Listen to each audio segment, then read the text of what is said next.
The prolonged political standoff over a bill to approve a parliamentary probe into the April ferry disaster continues, and this time the pressure is coming on strong from the bereaved families of the victims who say the current proposal lacks real power. And that's putting the current interim chief of the main opposition party in a sticky situation as she finds her own party splintering over the issue. Our Myung-kil tells us more.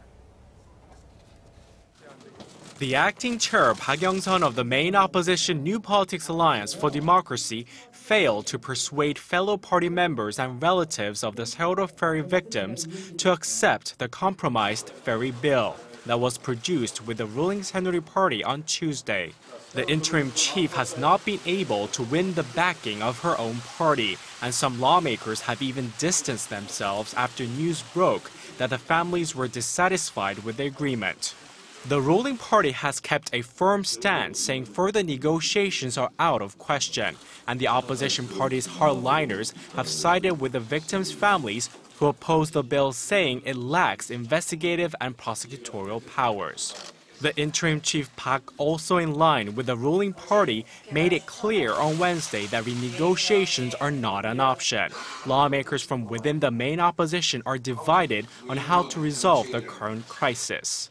The acting chair faces the prospect of intense backlash from within her own party, and it is feared that the opposition could be hurt more if the party fails to win any concessions from both the ruling party and family members of the ferry accident victims.